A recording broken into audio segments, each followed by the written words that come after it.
All right, welcome everybody to our latest Live Motocross podcast as we talk all things off-season news, WSX and AUSX with Jason Thomas. So firstly, thank you to everyone for listening and supporting the website and these podcasts. It's greatly appreciated. And obviously, we'd also like to thank our sponsors for this episode in Fly Racing and Firepower. Starting with Fly Racing, who've obviously dropped their 2026 range a few months ago now, which raises the bar once again for performance and design. Built with championship proven technology, the new collection is all about control, comfort, and confidence on any track in any conditions. Leading the charge with the Formula S, the world's first off road smart helmet. It's a game changer and a bold statement of Fly Racing's commitment to innovation. Ready to ride? Check out the full 2026 line at flyracing.com or your local dealers. Follow at Fly Racing Global on social media and cheer for all their athletes in the SMX, WSX, AUSX, and MXGP World Championships. Also, big shout out to Firepower, who obviously teamed up with Club MX and many other heavy hitters in the industry. So be sure to check them out online and on socials to see why they're so highly regarded by all. All right, thanks again for joining us, JT. Welcome again, mate. How was the weekend and how's life been this week for you? Yeah, it was good. I mean, for me, it was incredibly mellow, which I will gladly take because I don't have many of those left. So, got to kind of enjoy the weekend, wake up early. I guess it would have been Saturday, and watch Ozek. A little bit of that, but WSX was kind of what I was more interested in because Dino had the title wrapped up for where they were. But yeah, just an interesting weekend watching a little bit of racing. Enjoyingly, like no urgency, and didn't really have anywhere to be or anything to do. So yeah, speaking for myself, about as good of a weekend as I could ask for until A1 rolls around. Oh yeah, mate, it's going to be absolutely hectic up until then for you, especially, mate. Lots of traveling, lots of interesting things on the horizon. But you mentioned it there, WSX. I guess we'll start there. It was a very good, race day. The action was really good. It was entertaining, lots of battles, and I guess that shows the benefit of having some of the, heavy hitters of the sport out there. Roczen, Tomac, Webb, Deegan, Savachi, Craig, Anderson. So many great riders there, and that sort of makes it when you have such a good entry list, doesn't it? And the track was pretty hard and definitely challenging, and the fans definitely enjoyed a really good spectacle. It was almost full, that stadium. So, just your thoughts on the event, watching and talking to people that were there, obviously. So, all thoughts WSX from you, mate. Yeah, I mean the lineup was incredible. So kudos to the powers that be there for kind of attracting that much talent. And let's be transparent, right? Like money is what attracts talent like that to get them all the way to Australia. So it's not up to me to decide how the economics work. I simply don't care as long as the riders get paid and everybody's even Steven what they agree to. But I mean that was some serious talent when you can get Deegan on a 450, when you can get Webb down there. Tomac's kind of he's been there and done that. Roczen's the defending champ, so that's a pretty strong lineup. And if it was say like Vancouver, I would say that's a little bit easier because the travel is so much more simple. But to get them to the Gold Coast is a different thing altogether. So going into it, that's what I was most excited for is seeing those guys. Kind of, and I'm leaving out guys like Jason Anderson and those guys too. I kind of wanted to see since the last round if there were noticeable changes. Like, did Tomac, where was Tomac from how good he was in Vancouver? What would Deegan look like after his Argentina debut? And I think we got a lot of information, right? Should we trust what our eyes showed us in Australia? I don't know. That's always the $1 million question is, can you trust what you're seeing 6 weeks out from the first round, 10,000 miles away from where they're going to be racing on a track that's really not very similar to what these guys will face. Just way more hard pack, completely different type of dirt, similar type jumps, but I would say bigger jumps, more rhythms, just a very different type of race than they're going to be facing, especially in January. So I'm kind of torn on because there's a lot to take away. There is a lot to take away. If you want to go on face value of all these things, Tomac really took a step backwards, right? As far as like how the bike looked, how he looked, his starts.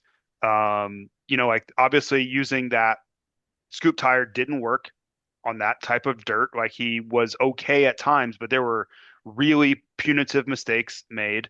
And I've heard different things. I've heard that's all they brought.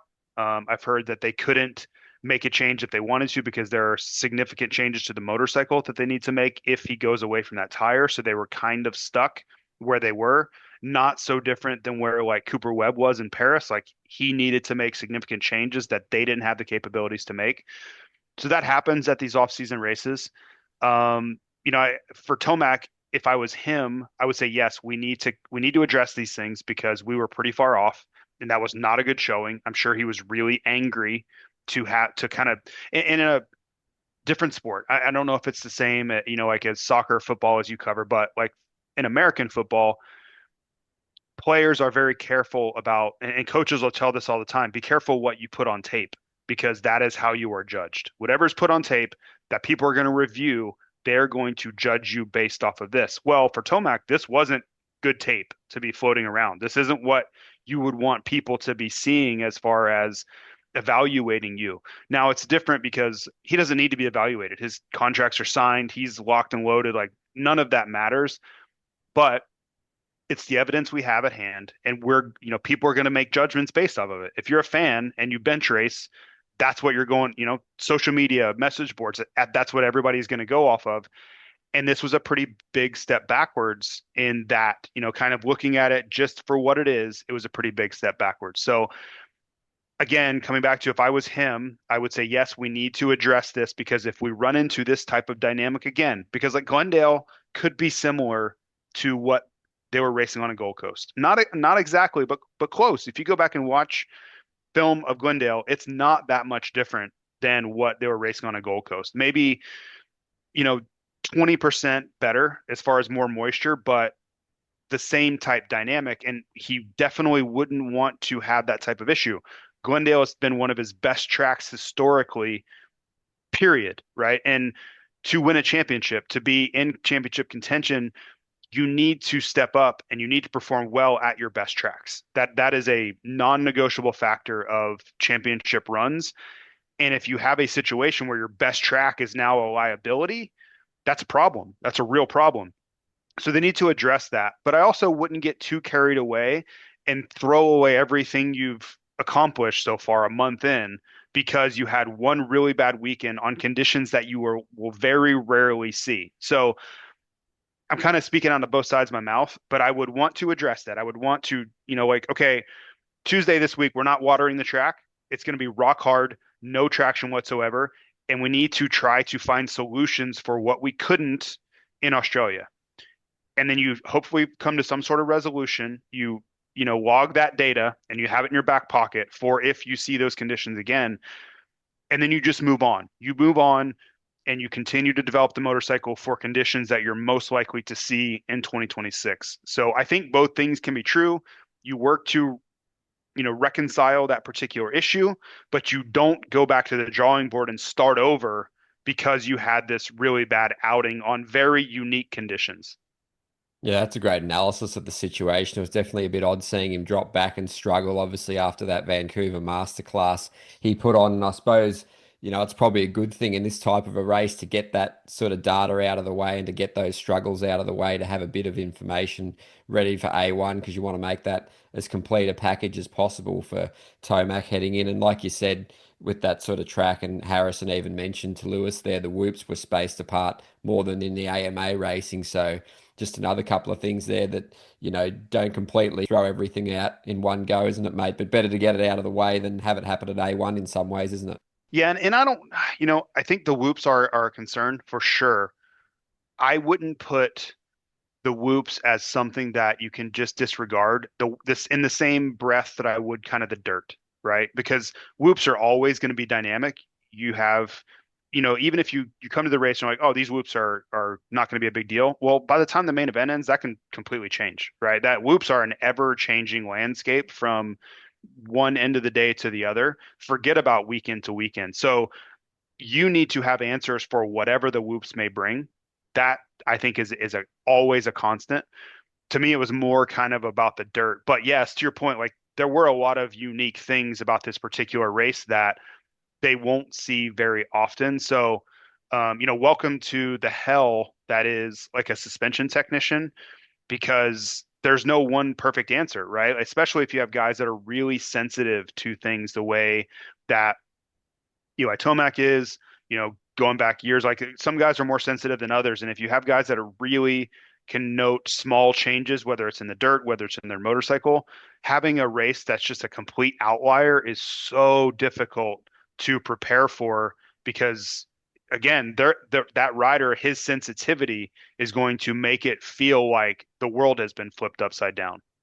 Yeah, it's really interesting stuff. It's great to talk about it with you, mate. Obviously, you've lived it and you chat and you cover the series week in, week out. You're there, you see it all. So it's pretty awesome, mate. And obviously onto Roczen, he was just absolutely on rails. He was absolutely dialed the weekend. The whoops were strong. The corner speed was pretty amazing watching it in person, the way he'd get in and get out. And obviously that explosive speed at the start of the races puts him in such a good position, especially in those shorter races, to really have a good night and get some great results. I know we can't take too much, but it's going to be really cool to see him at A1. He looks like he's in a good spot. The continuity with the team, they're obviously all on the same page. And I guess it'll be interesting to see if Ken can get one win, multiple wins this year, but definitely positive for him these couple of off-season races. Obviously, there's that sort of contract thing with WSX lurking in the background, which has not been a good look for the series, but Roczen was pretty impressive again, wasn't he?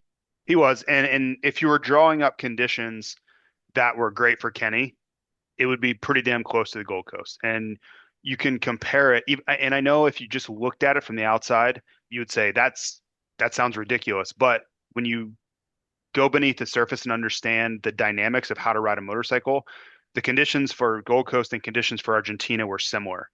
Low traction environment, aggression wasn't your friend. You really have to understand kind of the how to apply throttle, when you can go fast, where you can push. Roczen is a master of that.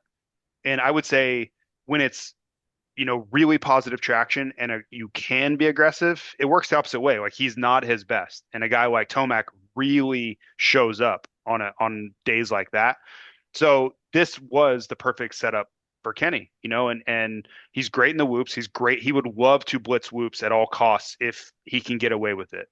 We've seen how many times Cooper Webb kind of get the best of him when Kenny continues to try to blitz whoops when that is not really the best way anymore, but he is going to be stubborn with it and continue to do it. And Coop's like, nah, man, there's a better way now. Well, when blitzing is the only way, that's great for Roczen. And the more difficult it is to blitz when it's the only way, the better for Kenny. So just from a 30,000-foot view, just looking at the race, I immediately thought Kenny's going to be good. Now, did I think he would win? I don't know. There's a lot that happens throughout a race day to know if he's going to win or not. But those conditions were conducive to success for Kenny. And yeah, he executed the way he has been executing. So yeah, I thought, and Kenny, I think if he was on with us right now, would say, yeah, man, he knows what he's good at. He would know better than us. So to me, his success was not a surprise. Yeah, it's really cool. It's great to see him doing what he's doing. And just on the whoops, mate, just of the best of the current crop of riders, obviously, who have you been most impressed of, I guess, in recent years? Sexton, Jet, Mookie, Roczen, Dino's awesome in the whoops, like we've discussed. Is there anyone that's particularly caught the eye for you in the whoops in just the last few years of the racing?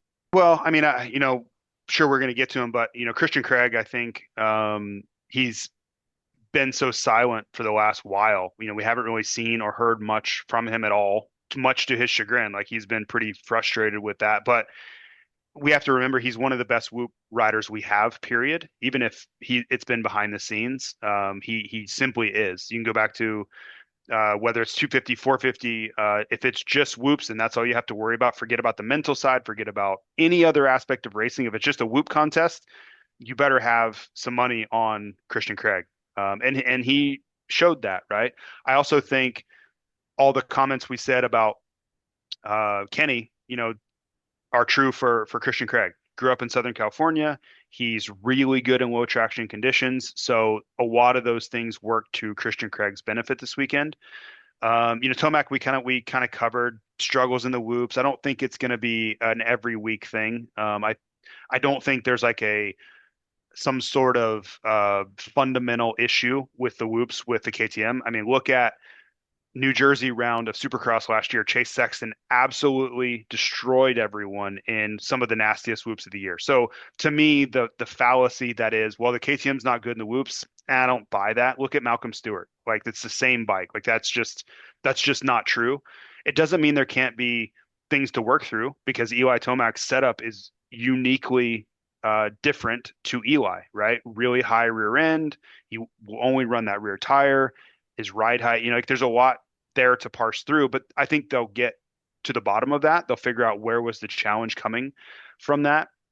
Thinking about Deegan in the whoops, it was okay, pretty loose, like some big mistakes there, but that's to me it's expected. Like the whoops have been, you hate to say a liability when he was the champion last year, but when you are judging him against the likes of Jet, Tomac, Hunter, Roczen, take your pick on, Sexton, of course, it is a liability. It will be a liability for him. And to me, the only question in that dynamic is that going to be a liability for the short term or the long term? Because it is going to be a liability in the short term. Can he change that only to short term and make sure that it's not a long term problem?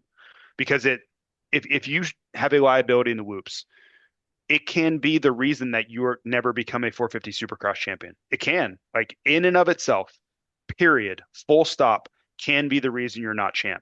Now, a guy like Cooper Webb has found ways to overcome that. He's the most mentally strong racer we have. His starts have been really good. He's been able to avoid trouble. But he's had to basically be perfect to execute on that. That's the kind of thing that if Hayden doesn't shore this up, he's going to have to lean into all of his other strengths. So we'll see. Like the jury's still out on all that topic for Deegan, but right now, and you saw it, you've seen it at 2 races now. You've seen it at both of his 450 races. That liability has been present, and it's present on a 250 as well. Like this is not really news to anybody in the paddock. Anybody that had to really analyze and break down Hayden Deegan as a Supercross racer, starts and whoops would be the two things you're pointing to as problems. If he doesn't win, these are going to be the two reasons why. Um, who else do we, Savachi typically pretty strong in the whoops. He was fine. Webb, like you could kind of see like I thought the last lap was pretty telling when he had the big lead. He jumps through the whoops. Like he wants to jump through the whoops. He's worked painstakingly hard at getting better in the whoops to where a race like New Jersey, even though he couldn't go with Sexton, he was good enough to be second.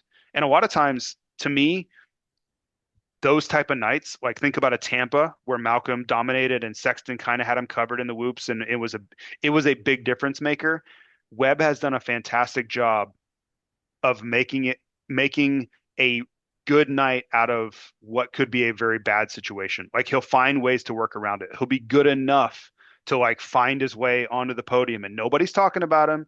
It wasn't like a break, like a banner night for Cooper Webb, but he found a way in the end to offset what was otherwise a liability in his game, which is the whoops. So yeah, the when you have really tough whoops like that, you're going to get a little bit of everything, but those are typically the nights where the best guys in the whoops business, this, Sexton, Roczen when they're really tough, Jet for sure, Malcolm for sure. Those guys have to maximize on a night like that, and I thought Kenny did a good job of taking advantage of that. Yeah, really well said, mate. Great conversation there. Just a quick one on the 250 class. Obviously, guys like Cole Davies, Anstey, Shimoda, Kitchen, very proficient as well. But Davies, the way he's so young and so good at them, has been super impressive to watch. And obviously, we plan on getting BT. Obviously, was key in his development in many ways. We'll get him back on at some point when his schedule's a bit less hectic. But yeah, how good's Cole Davies been in them? Yeah, yeah. I mean, and you can watch him. His technique is superb. Like you can just see how confident he is, and he's always kind of in the right body position. And it's easy to say this, but a lot of the whoops are it's a mental thing, and there's a lot, don't get me wrong, there's a lot of physical aspects to whoops, but the physical aspects create this mental edge. And those guys know that they're going to blitz the whoops fast and be totally fine before they ever hit the first whoop. And anybody who struggles in the whoops, Justin Cooper, Cooper Webb, and when I say struggle, it's on a relative basis, right? Like compared to an average guy, they're great. But compared to the guys that they have to beat, they're not. The mental approach and their thought process about the whoops is wildly different than the best guys, right? They're thinking, I just got to get through here without it costing me the race. Where the other guys are thinking, this is where I'm going to make up all my time. And their entry speed, their aggression, everything about it, their approach to it is completely different accordingly. And I think Cole Davies falls in he's already there for the 250 class, and I think he's going to be one of those 450 guys where the whoops are his best friend all the time. Like that's going to be one of the things where he leans into this year, and for the rest of his career, that the more difficult the whoops are going to present opportunity for him. And like a guy like Max Anstey is another one that doesn't really get talked about. When the whoops are really brutal, that's when he shines. And you can ask, like it's very well known around the practice tracks, MTF, GPF, the Star Track. Those guys all know when the whoops are tough, nobody can touch Anstey. Period. 450, 250, doesn't matter what kind of bike you're on, nobody's touching Anstey in the whoops. We kind of got robbed last year of seeing it, but if he comes in healthy this year, I think we'll get more glimpses of exactly what I'm talking about. Yeah, well said. He was certainly absolutely dialed in them on the weekend, just a massive cut above the other competitors there. And obviously, we'll come back to Christian Craig. Obviously, it was a good conversation to have that one, mate. It's something a bit different we can sort of delve into in the off-season stuff when we're not as sort of, dedicated on the actual racing and the results and previewing races. But no, very good stuff, mate. And obviously, it's just really good to see Craig, after all the injury battles, obviously the team issues just looking at a level resembling his best, wasn't he, mate? He seems happy, he's confident, it's kind of revitalized. And like you said, he's a very complete rider, very technically sound, very precise. And it's always good for the confidence when you can breeze by Tomac, even though he was having his own issues. And I guess your thoughts on Craig and how important this WSX has been for him to sort of generate some positive momentum heading into the 2026 Supercross, where I guess he'll be looking for top tens on that quad lock Honda to start with, mate, and build from there because the entry list is very stacked, isn't it? Yeah, I mean, it was a huge deal, right? Like, I think a lot of the SMX world has written off Christian Craig, right or wrong, fair or unfair. That's just the reality of it. And I think this was a big message to everyone and kind of a shot across the bow to everyone that, like, hey, man, he's still pretty good, and there's a lot that goes into it, right? He's been injured, which is a huge factor. Injuries can derail a lot of progress, and the number one ability you can have in anything is availability, and he wasn't available for a lot of the time. He was injured. I know he was really unhappy with his team for not allowing him to kind of be out there, which I don't know every detail of it. You're kind of going off face value of what he's saying. Pretty rough. Like that's a pretty rough deal if that's all true as far as kind of how he laid out the story. I would say there's probably factors we're not hearing about, like it's typically how the truth goes is there's two sides of the story and the truth somewhere in the middle. Like I think that's probably fair to assume, but we just haven't seen much from him at all. And I'm personally excited to kind of see him back out there. I want to see what he's capable of. This was a guy 3 years ago that Hunter Lawrence could do nothing with, like could not touch this dude in Supercross, no matter how hard he tried. That guy's still in there. Like it's not like he forgot how to ride or is 10 years older now. This was a few years ago. So, yeah, I think he's out kind of on a revenge tour. And I think he has a lot of receipts that he's kind of been listening and he hasn't really been able to say anything because if you can't go out there and race, you're just subject to everybody else's opinion. But I would guarantee you he has a lot of pent up aggression and animosity probably. I don't know if animosity's going to help him, but I would say it's there, and that is a lot of motivation from that type of just having to sit on the sidelines and listen to everybody write you off. Yeah, well said, mate. It was really great to see him, doing so well, and hopefully he can carry that into next year as well. And I guess you've mentioned Deegan briefly. Obviously, you could see off the track he was loving his time in Australia, having a lot of fun. Had the Steve Irwin shirt on, and yeah, he's bit of a character there, mate. So yeah, he's obviously, the bike, he was having clear issues. He was not really, the Deegan that we're used to seeing. Obviously, there was a few glimpses there where he's blowing out berms, and it's exciting for the fans and the sport to see him on the 450 and give a little look into what's on the horizon. But yeah, the last race he sort of pieced it together, but he was pretty vocal that he wasn't completely comfortable on the bike and having some issues. But I guess, how do you see this sort of overall 450 WSX adventure for him, mate? It's good to get it out of the way and have a crack, but it hasn't probably gone as he would have liked. But it looks like he's just going to be doing 250 West now and then prepare for 450 outdoors in the off weeks. That's probably a good call, isn't it, mate? Because he's going to be a pretty big force to be reckoned with outdoors on the 450, isn't he? Yeah, I thought it was good. Like you never like okay, he got paid a lot of money. He's healthy. I think he did enough to prove that like the 450 is gonna experiment's gonna be fine. Would he have liked better results? Of course. Would he probably like to not be playing Mickey Mouse games with Joey Savacci? I would say probably also. I don't think there was a lot to be gained there. Like Hayden Deegan as a racer, period, his goal should never to be in a back and forth with Joey Savacci. And I don't mean that as a slight against Joey, but let's be real. Like, look how much he's getting paid. Look at the career trajectory. Look at where people are projecting him to be over the next few years. He's a multi-time champion. Every conversation is about him and Jet Lawrence in the coming years. Like, Joey Savacci is not a factor in that story. So if I was advising Hayden, I'd be like, hey man, worry about what matters. Joey Savacci is not what matters in this story, period. Right? Like, you shouldn't be going back and forth with him. Just make the pass and move on. Definitely don't be jawing with him after the race. Like, if he's, for one, he shouldn't have been, the back and forth Mickey Mouse stuff is silly, which then leads to the comments from Joey after the race, because Joey's like, what are you doing? Like, this is the 450 class. We don't do this type of stuff. And Hayden hasn't figured that out yet. He's going to learn that that's the difference in the 250 class and the 450 class. No one's there to play games. Like, they're there to make money. It's a very serious enterprise, and they're not there to run their mouths back and forth. That's like not what this is about. So probably was a little bit of a learning lesson from Hayden. I don't know if he's going to take it to heart, but the more he tries to engage in that type of stuff, he's going to get pushback from 450 guys going, yeah, I'm not interested in any of that. Like, exactly what Joey's like said. What are you doing? Like, what are you doing?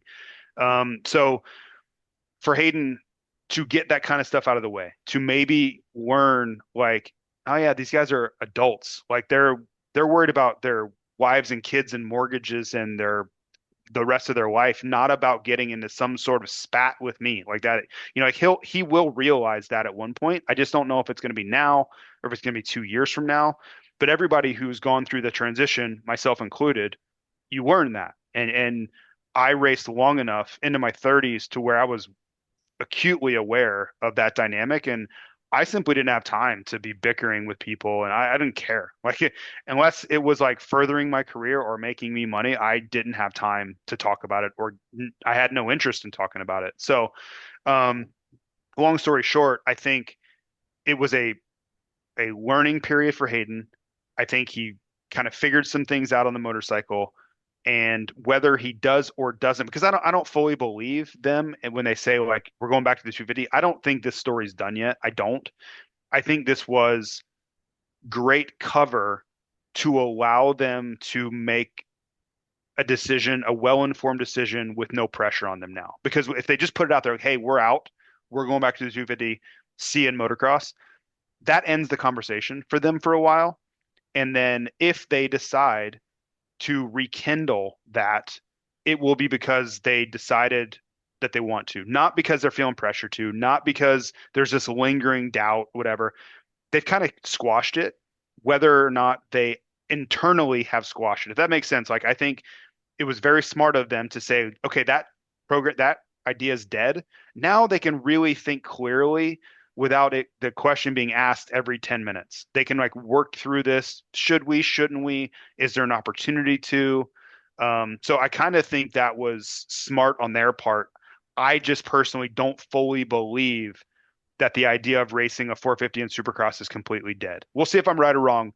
I just think it was a great way to give them the opportunity to make a decision that was based in reality and with patience behind it versus like if you leave the door open, if Brian and Hayden leaving Australia had said, "Well, yeah, we got some decisions to make," they're going to be asked that question every single time they open their mouths from now until Salt Lake City. Like seriously, every single time. Now they're not going to get asked at all. And if they do, they'll be like, "No, we told you, we're out." Right. And it's a very short conversation. So, if that was the plan at all, I think it was, yeah, a master stroke there. Yeah, well said, mate. It's great insight on all things Deegan there. It'll be great to see how it all pans out for him. Big 2026 ahead for sure. And obviously, we'll touch on Cooper Webb. He had a good race in there. Obviously, a fine event, nothing sort of too flashy. And, he's here to make money and just to be safe and healthy and get some good sort of reps in, really, isn't he? Looked like he had a blast in Australia too. But he's getting more and more comfy with the bike. He's still figuring it out. And he's still obviously got a little bit of time before A1, but how's he faring in the development there heading into A1, mate? There's still room for refinement, but yeah, it's all systems go leading into A1 for him, so can't wait to see how he goes and looking like there'll be more WSX on the cards for him in the future, won't there? Yeah, I think for Webb, he is very, very much about the money in these races. Like I cannot stress that enough that he wants to make as much money as possible. But in the same breath, he's very opportunistic with these races too. And to get some time in, to get some gate drops, to work through some things with the motorcycle, to kind of keep him sharp. I've said this in other places, probably here as well. Like he kind of uses it as a barometer to see where he's at. Am I close? Are we nowhere near it? Like, have people made big strides that I just missed out on? Like he kind of uses it as like a weighing scale. Like, as long as everything's like within kind of a framework, I think he's fine. He's like, yeah, let's continue what we're doing. We'll be good. Because racing in America under all the pressure and the lights is just a different game. And he knows how to handle all of that. What he would be really worried about is if big speed jumps were made, big advances were made in the off season, speed wise, like say Honda really sorted something out with the motorcycle, or Tomac moved to the KTM and it was a big unlock. Sexton moved the Cowie and it's a big unlock on speed, and the level has risen. Like that happens at times. You've heard Jason Anderson. I asked him this question, and I don't know if we ever talked about it publicly, but I'm going to do it right now. I asked him in December of 23, like, hey man, Supercross 22, you win 7 races. You win a pro motocross round, the only 450 pro motocross racer you're at Hangtown. This 2023 campaign was not it. Like you exited the series in Atlanta. Like, it was just not a good situation. I know you had the birth of your child, but even before then, it just wasn't happening. Like this 2022 and 2023 version were very, very different people.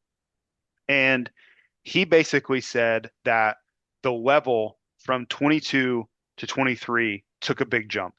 And Sexton moving into like kind of took the step in 23. Like he went out and he ended up winning the title, as we know. But the battle between when Tomac took a step in 23, like those guys raised the bar. Then Jet came in motocross and won every single moto. And he's like, I was doing the same thing. I feel like I was going the same speed, but those guys took a step. Like if I was doing everything the same I was doing in 22, it would not have been good enough in 23. Period. Like I wouldn't have won any races because those guys were simply a lot better than they were in 2022. I think that's what Webb is kind of guarding against. You don't want to be caught off guard when you get to January and like a big step has been taken and you're like, "Oh, snap, we are in deep trouble," because you really can't, you don't have any recourse. You've gone too far into the season. You've gone through your boot camp, you've gone through all your prep, all your testing, all your everything. Like you need to be ready. And if you see that ready is nowhere near good enough, you are in a lot of trouble and you really don't have any short-term solution to fix it. So long way of saying that I think Webb uses these races, yes, to pad his bank account, but also to make sure that nothing's happening behind the scenes at these test tracks. Like no one's made a jump that he's not going to be aware of and able to see it firsthand. Yeah, it's really interesting stuff, mate. I can't wait to see it all play out. And obviously, a couple of bits of news before we wrap up, mate. We've got obviously the Shimoda devastating blow for him with that injury. Real bummer. Hate to see that when he was, on track to have such a great 2026 after having an awesome 2025. Obviously, don't think Honda's going to fill that ride in, mate, but obviously a big year for him. And obviously, a lot of the attention now turns to Hymas, who's had his fair share of injury battles, mate. Obviously, immensely talented. And have you got any sort of word on how his pre-season's going? Because it's certainly a big year ahead for him. He's got all the talent and skill, that's undeniable. It's just needing to stay healthy and avoid the injuries, getting those gate drops because they've definitely hindered his progress. So just some words on Shimoda and Hymas. Yeah, I think for Shimoda, that's a huge bummer.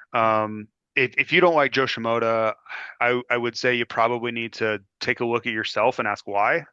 Because he's one of the nicest people I've ever met. Truly, like he's that nice of a human being. Forget about like a world-class racer, athlete, all that stuff. Like even if it was just a nobody that worked at your everyday job, he would be one of the nicest people I've ever met. So, um, I hate to see that. I'm glad it wasn't worse. Sounds like he's going to make a full recovery and be back racing sometime in the spring, which is, that makes me happy.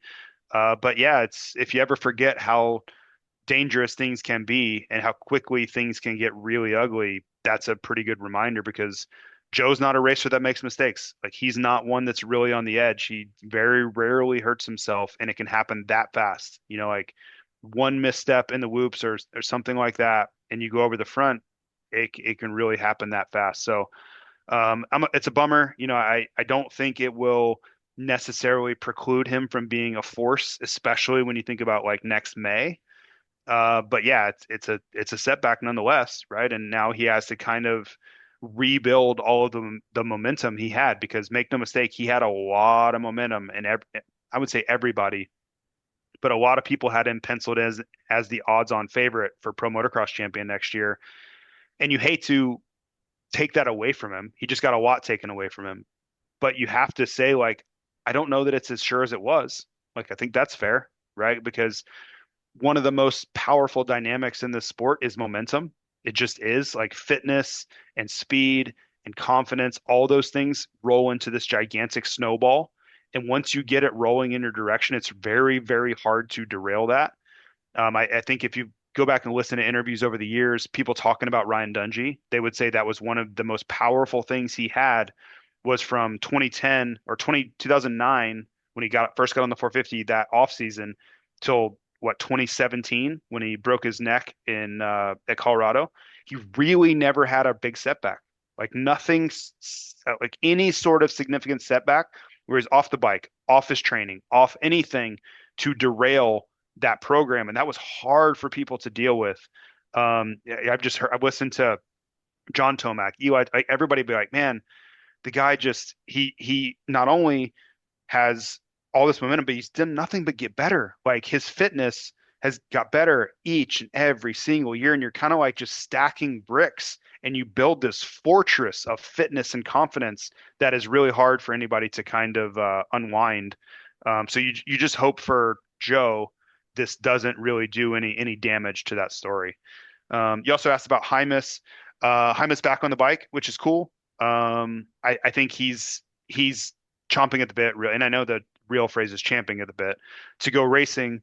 He's just been off a lot, and for Honda, I think they've been incredibly patient with Chance. He's shown a ton of promise, but make no mistake, this is a really important year for Hymas. Honda has to make some hard decisions. Do they stick with him because they've invested a lot? And yes, they've got some race wins, but they've also had an idle, Honda CRF 250 for a lot of the time too. So to me, I would take a page out of the Seth Hamaker playbook as maybe slow down a little bit to go faster and self-preservation first and let the results come behind that because I don't have this under good authority. It's just my kind of analysis of it. I think Honda's coming to a spot where they have to make a decision whether to push forward with Hymas and be like, no, we're gonna see this to the end, or like, hey, we're like comes back to that best ability you can have is availability. Hymas is struggling in that department. Speed, They love him. They want him around. Personality, like all those things are great. Like there's no issue there, but you have to be on the racetrack if you want to stay at factory Honda. Like that's just, that's sounds really obvious, but in this case for Chance, I think it's probably the paramount thing is he needs to prove that he can stay healthy the entirety of 2026. Yes, that of course that means doing well also, but I would say winning is less important than being out there all season.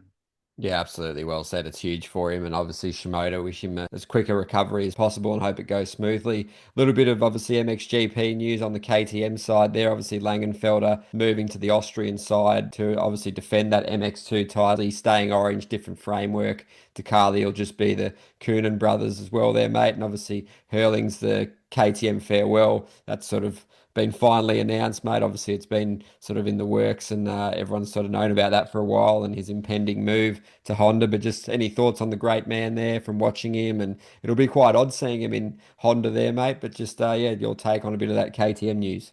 Yeah, I mean it's the end of an era, like make no mistake. It's a big deal for for Jeffrey, for KTM, and I hope that there's no hard feelings there. I don't think there are. I'm sure that Jeffrey would like to be at KTM, but they paid him a lot of money and it's really hard, I think, for them to continue investing at the clip they have and the premium that Jeffrey commands.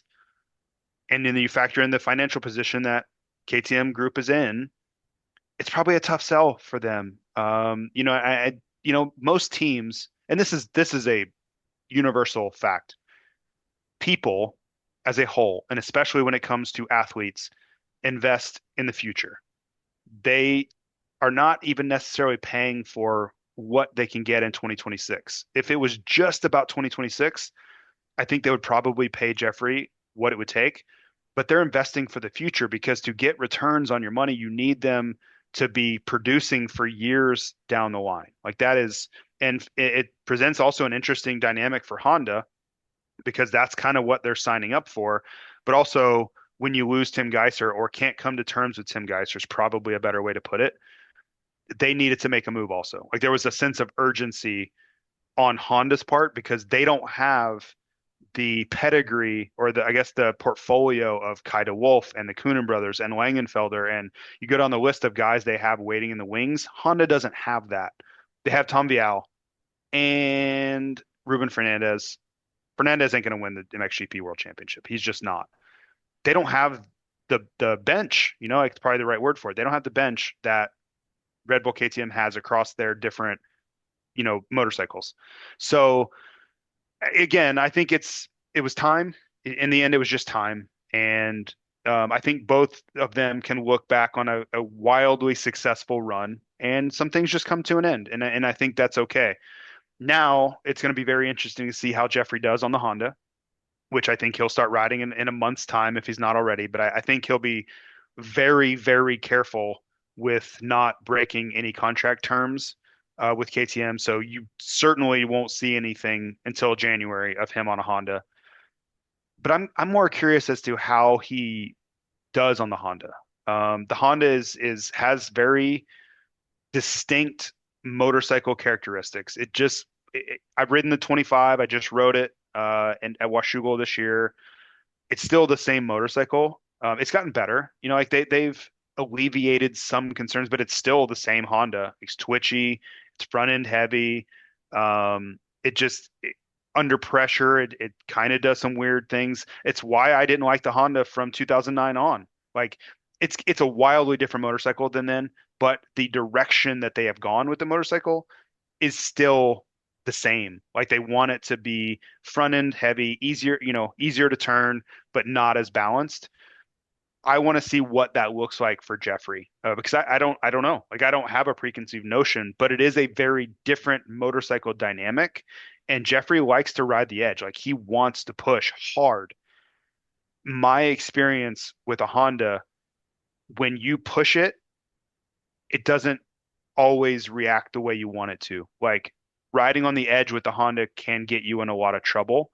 Doesn't mean that's going to be true for Jeffrey, and I'm have no idea what's going to happen when Jeffrey gets on it. It's just a concern I have, and maybe he alleviates that right away. But on the surface, a month before he's on the team, that's what I will be worried about and watching for it is how that looks. Oh, it's going to be fascinating. One of the biggest storylines in MXGP to follow that one for sure. And just lastly, mate, obviously they announced the 2026 calendar there. Your thoughts on that? Obviously, you've penciled in some rounds to do the commentary with Paul, which will be great. It's looking like it's going to be an epic season, mate. So, just any highlights on that for you? Yeah, no, I'm excited. I submitted my wish list of races to attend in 26. So budget allowing, it would be 4 GPs and then Motocross Nations in France again. So it'd be 5 appearances. But yeah, I hope that all works out. I don't see a real reason it wouldn't. But yeah, excited. It feels like it's still really far away, which it kind of is, 2 or 3 months. But those guys are, they're going to be cranking up the training machine here before too long, and we'll be at Supercrosses and watching international races those guys are preparing for MXGP. And on that note, I think this is going to be one of the most interesting MXGP years we've seen in a long time because Geiser moving to Yamaha, Jeffrey moving to Honda. That's a gigantic change. Let's see what kind of growth we see out of Kunin. Flandering going to Ducati. Like there's a lot of moving around within the MXGP paddock. Probably the most I've ever seen as far as like real protagonists in a championship moving around. So to me, that adds a lot of intrigue that I don't know that we've had for a while.